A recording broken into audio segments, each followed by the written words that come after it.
Assalamualaikum warahmatullahi wabarakatuh. Jumpa lagi kita dalam kuliah kualitas air aquaculture, di mana pada kesempatan ini kita akan melanjutkan pembahasan mengenai aplikasi bahan kimia.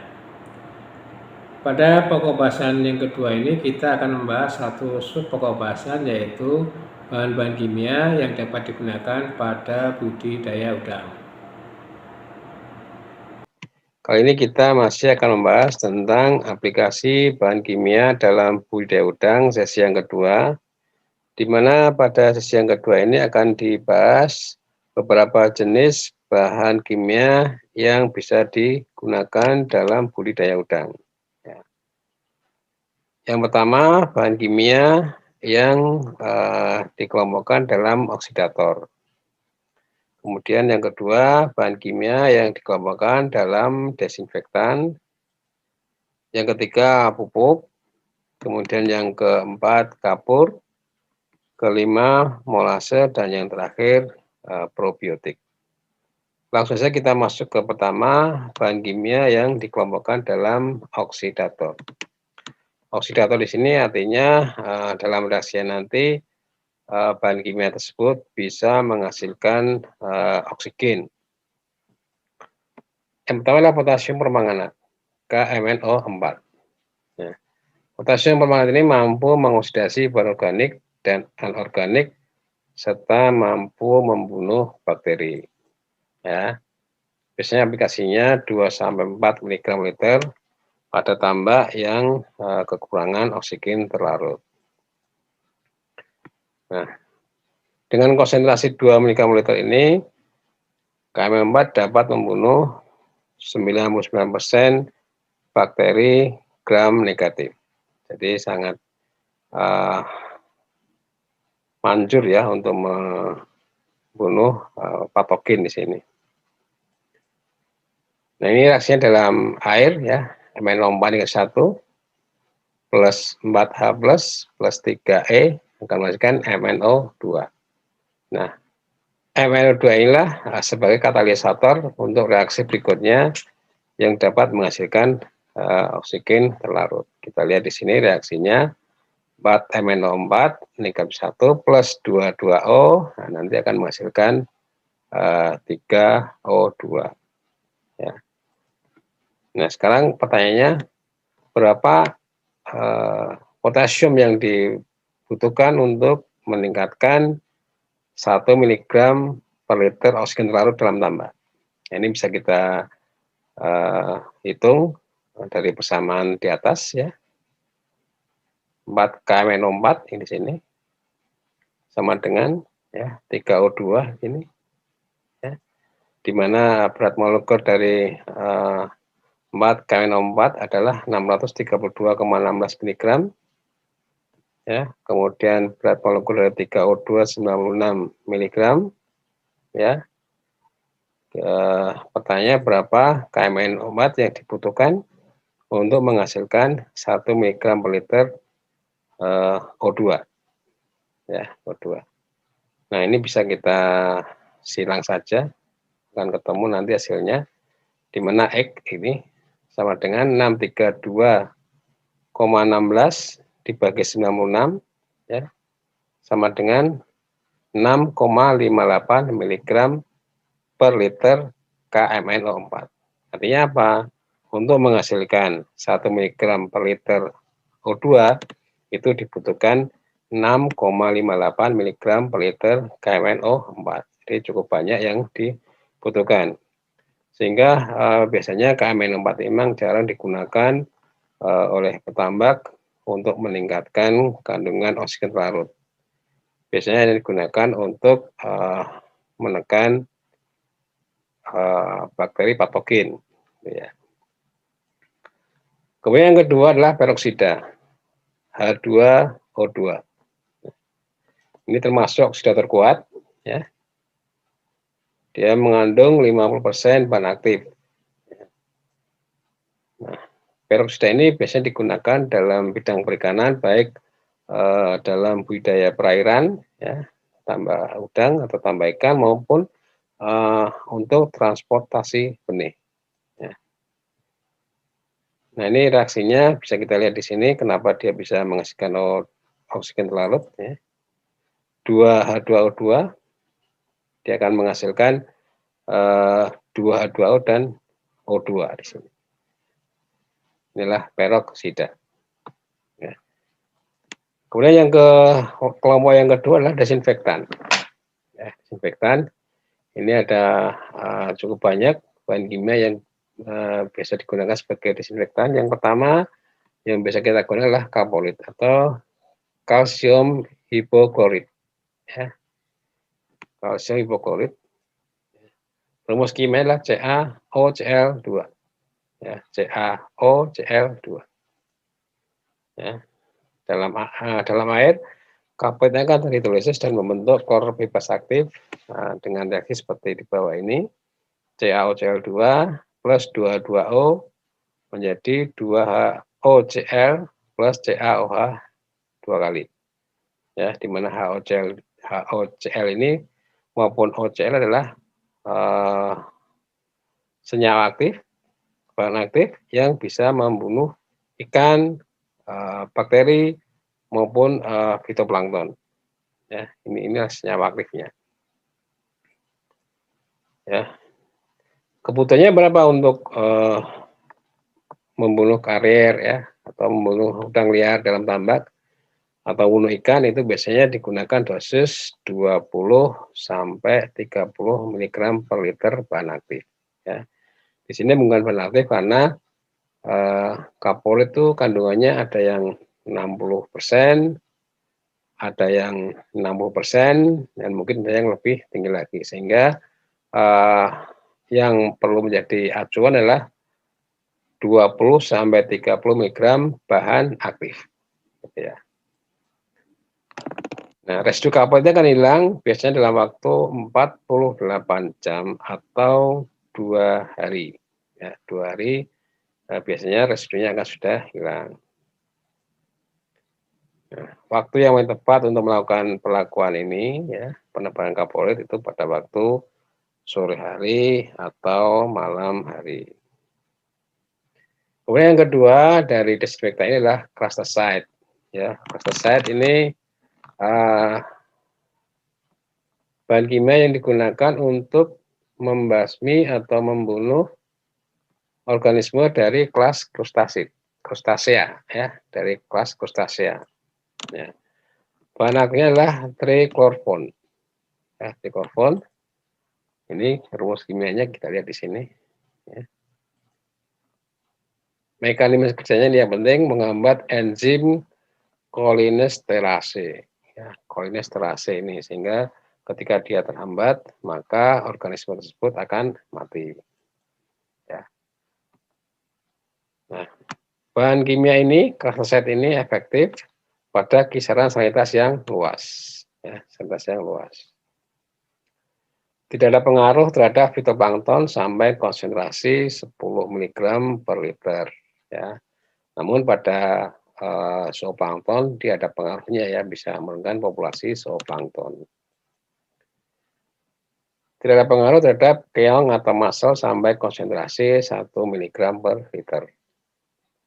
Ya, nah, kemudian dosis atau konsentrasi yang dianjurkan 0,3 sampai 0,5 mg per liter. Nah, ini sekarang ini di pasaran memang banyak turunannya, banyak variannya dengan dosis yang berbeda-beda. Jadi kalau kita mau mengaplikasikan ya bahan resep atau turunannya nanti kita lihat petunjuk penggunanya pada biasanya pada bungkus dari bahan kimia tersebut atau krustase tersebut itu yang jadi acuan untuk pelakuan. Ya. Konsentrasi 0,1 mg per liter krustasida tadi hilang setelah 5 sampai 7 hari. Jadi setelah 7 hari gitu ya, itu udang ya biasanya sudah tidak sudah bisa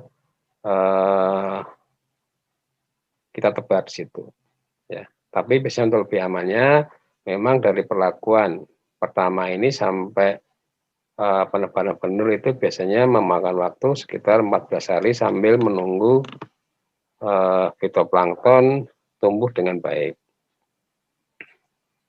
Berikutnya adalah saponin. Ya, saponin. Kalau tadi Kraftsat tadi khusus untuk membunuh, membasmi jenis udang-udangan ya, termasuk udang, kemudian kepiting, gitu ya.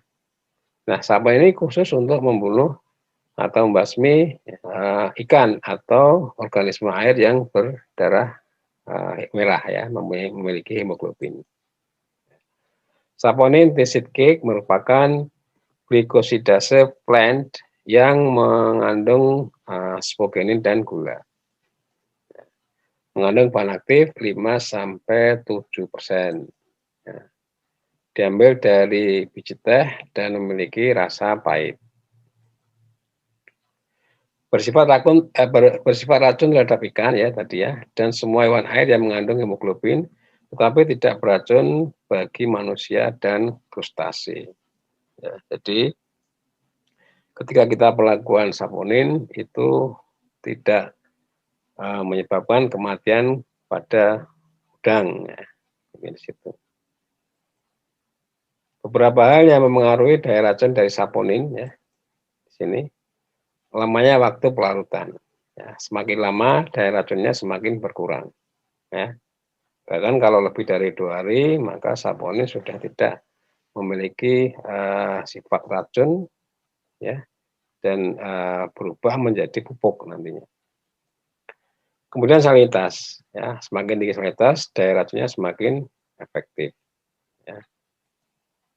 Temperatur dan pH semakin tinggi, temperatur dan pH maka semakin meningkat daya racunnya. Yang keempat, ukuran ikan, ya, semakin kecil ukuran ikan, maka akan semakin efektif daya racunnya, ya, semakin manjur digunakan untuk ikan-ikan yang kecil. Makanya dalam pemasukan air nanti diusahakan untuk dipasang streaming agar ikan-ikan yang besar itu tidak masuk ke dalam tambak. Nah, sekarang dosnya berapa? Dosnya biasanya yang digunakan adalah 10 sampai 15 mg per liter ya. Metodenya bagaimana? Ya ditebar langsung atau direndam selama 6 sampai 8 jam baru ditebar. Ya, jangan terlalu lama, ini maksimal 8 jam ya. Karena kalau lebih dari itu nanti khawatirnya daya racunnya akan semakin berkurang. Ya. Nah, kegunaan lainnya sebagai pupuk organik dalam bentuk fermentasi. Ya, ini kalau sudah direndam lebih dari 2 hari atau 48 jam, maka dia akan menjadi pupuk fermentasi. Efek samping dari penggunaan samping ini antara lain turunnya oksigen larut dan ya udang mengalami stres. Ya. Sehingga apa? Ketika kita pelakuan kita harus lihat kondisi udang kita. Apakah molting atau sedang kondisi lemah? Nah ini harus kita perhatikan.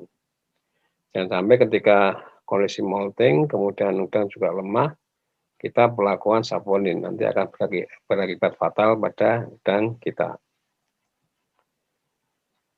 Berikutnya yang keempat adalah rotenon. Ya, rotenon. Apa itu rotenon? Kita lihat di sini rotenon C23H2DO6 digunakan untuk membasmi ikan liar, ya, ikan-ikan.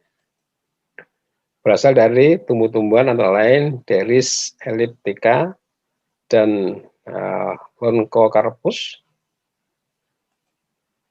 Akar tersebut dikeringkan dan dibuat serbuk serta dalam bentuk cairan. Ya, ada dalam bentuk serbuk, ada pula dalam bentuk cairan. Ya. Rotenon mempengaruhi aspirasi ikan dan sangat beracun bagi ikan dengan konsentrasi yang rendah. Berapa konsentrasinya? Ya, 0,05 sampai 2 mg per liter sudah dapat membunuh ikan. Jadi ini cukup manjur juga bahan ini ya. Berikutnya adalah formalin. Ya, formalin ini juga ternyata memang sering juga digunakan dalam budidaya udang ya. merupakan suatu organ yang berwarna bening, beraroma keras dan tidak stabil, terdiri dari formaldehid 37% dan metanol 10-15%. Ya, formalin akan terdekomposisi jika suhu naik dengan membentuk endapan keruh. Ya, reaksi oksigen reaksi dengan oksigen lalu dalam air akan kita lihat seperti sini ya.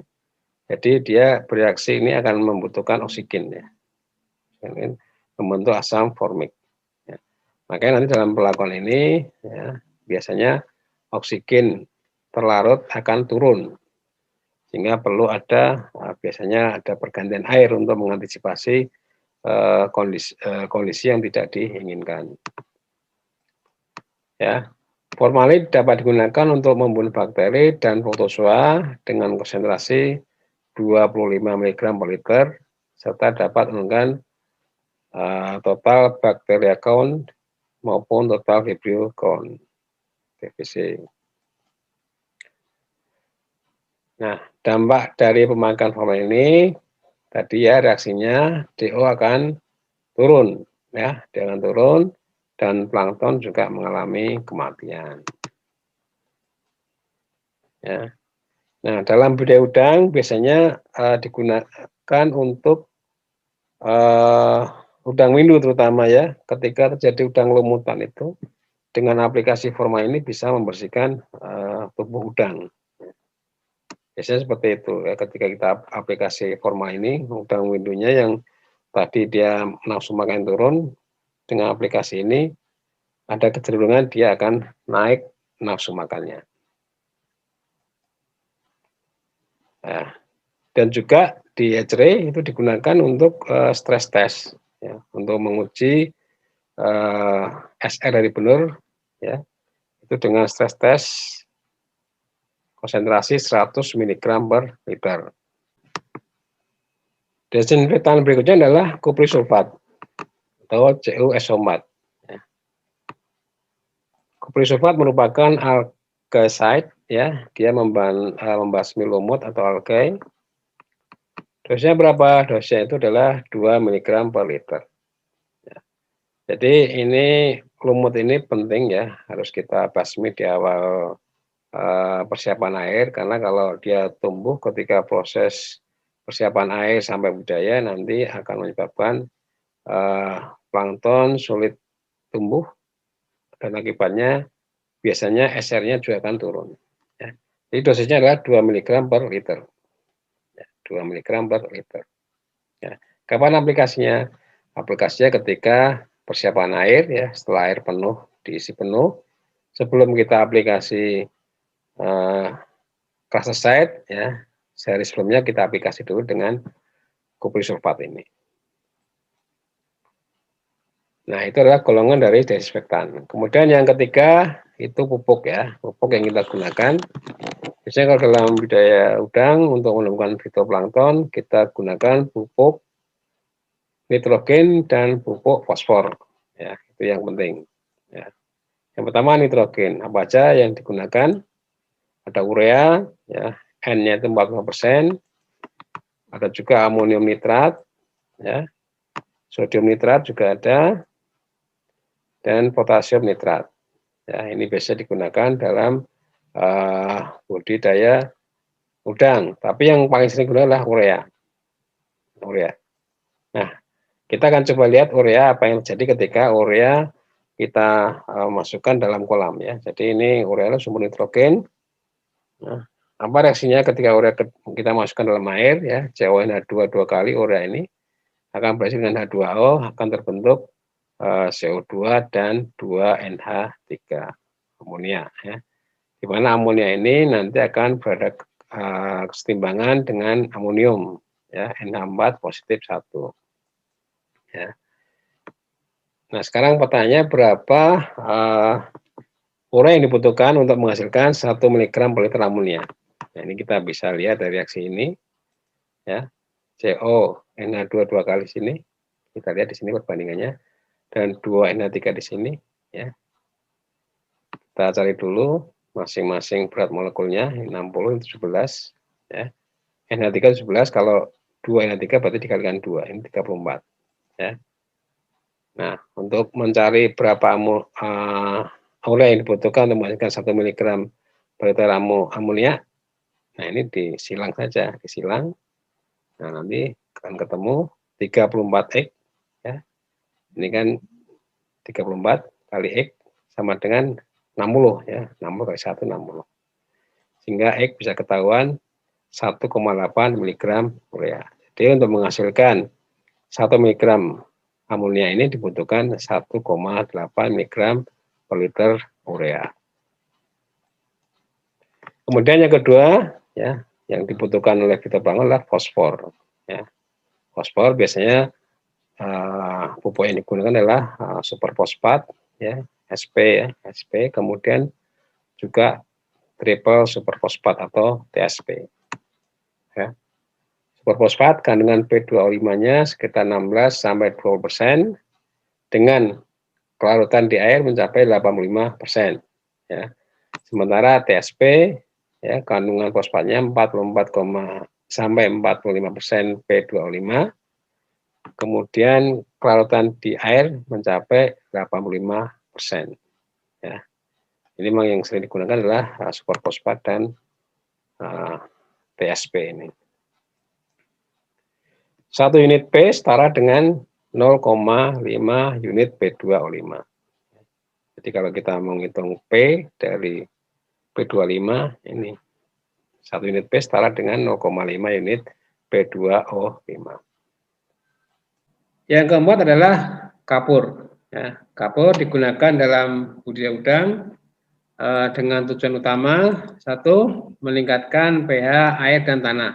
Ya, seperti reaksi bawah ini, CaCO3 nanti akan mengikat H+, sehingga dapat meningkatkan pH air maupun tanah. Ya.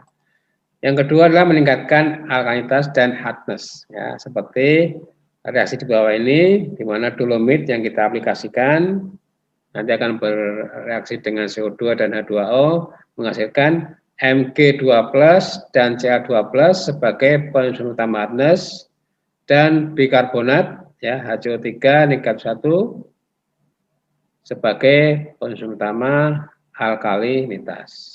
Nah, inilah tujuan utama dari aplikasi kapur dalam budidaya udang. Ya. Adapun jenis-jenis dari kapur yang bisa digunakan, ya, yang pertama kapur pertanian CaCO3. Ya. Ini kalau dia bereaksi dengan air dan karbon dioksida akan menghasilkan Ca2+, ya, sebagai penyusun hardness dan juga bikarbonat, ya, 2HCO3 -1 sebagai penyusun utama alkalinitas.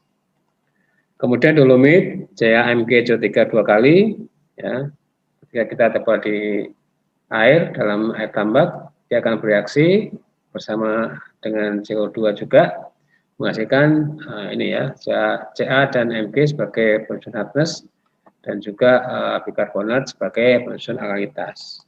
Berikutnya kapur api atau CaO ini biasanya digunakan untuk keperluan tertentu, biasanya untuk desinfektan ya, ketika persiapan tambak ya untuk membasmi, membunuh patogen yang ada dalam tambak. Berikutnya adalah kapur hidrat ya atau CaOH 2 kali. Nah, CaOH 2 kali ini juga biasanya digunakan untuk pengapuran tanah pada awal siklus sebelum pengisian air. Berikutnya adalah molase. Ya, molase juga kadang digunakan oleh petambak dengan beberapa tujuan. Nah, di sini akan saya sebutkan dua tujuannya yang berhubungan dengan manajemen kualitas air. Ya. Ya. Kita lihat dulu reaksinya. Ya, reaksi di sini. Ini adalah reaksi ketika bahan karboorganik ya, dalam hal ini karbohidrat atau molase ya, atau molase atau karbohidrat di sini kita masukkan ke dalam kolam, maka tentunya dia akan mengikat ya amonia. Akan mengikat amonia. Ini dilakukan oleh bakteri heterotrof, ya, mengikat amonia. Sehingga apa itu tadi? Sehingga ketika karbohidrat kita masukkan ke dalam kolam, ya, apakah molase, gula atau yang lainnya, maka amoniaknya akan terikat sehingga akan menurunkan amonia. Itu yang pertama. Ya, jadi mengikat amonia. Yang kedua apa? Yang kedua hubungannya dengan karbon dioksida di sini. Ya. Karbon dioksida yang dihasilkan nanti akan bereaksi dengan H2O, ya, H2O akan bereaksi membentuk H2CO3. Nah, H2CO3 ini keberadaan di air ini sangat kecil sekali, mungkin hanya 1% gitu ya. Dan sisanya nanti dia akan langsung terbentuk menjadi bikarbonat di sini. Bikarbonat ya dengan melepaskan H+. Nah, H+. Ini artinya apa? Karena ada H+ ini, ya dia jelas akan menurunkan pH air. Ya. Itu ya. Jadi molase di sini tujuannya adalah pertama untuk mengikat, menurunkan amonia. Yang kedua adalah menurunkan pH air. Ini tujuan penggunaan molase pada budidaya udang. Kemudian yang terakhir adalah probiotik. Nah, probiotik ini memang sudah familiar di kalangan petambak, ya, penggunaan probiotik ini. Cuman kita harus tahu jenisnya apa yang kita gunakan, tujuannya untuk apa. Nah, ini harus betul-betul kita pahami. Ya. Jadi jenis bakteri yang kita gunakan atau probiotik yang kita gunakan itu harus sesuaikan dengan tujuannya. Tujuannya untuk apa? Ya. Yang pertama biasanya untuk menguraikan amonia atau mengikat amonia. Nah, kalau tujuan untuk menguraikan amonia, maka bakterinya adalah satu bakteri autotrof atau bakteri nitrikasi. Contohnya adalah Nitrosomonas dan Nitrobakter. Ya. Ini yang pertama. Yang kedua adalah bakteri heterotrof. Itu bisa menggunakan Bacillus. Juga akan menggunakan amonia. Jadi ada dua bakteri jenisnya autotrof dan heterotrof. Tergantung dari kondisi tambak kita. Ya, tergantung dari kondisi tambak kita. Kemudian yang kedua, menguraikan H2S. Ya, menguraikan H2S tujuannya. Sehingga bakterinya juga beda di sini ya. Biasanya kalau kita menguraikan H2S, bakteri fotosintetik dan juga bakteri sulfur, ya, biasanya Thiobacillus. Ini yang biasanya ada dalam probiotik yang ada di pasaran. Ya. Kalau tujuannya untuk menguraikan H2S. Yang ketiga adalah menguraikan bahan organik. Nah, karena ini menguraikan bahan organik, maka bakteri yang dibutuhkan adalah bakteri heterotrof. Ya, contohnya adalah Bacillus. Ya. Dan ini apa namanya? Tujuan dari penggunaan probiotik, ya.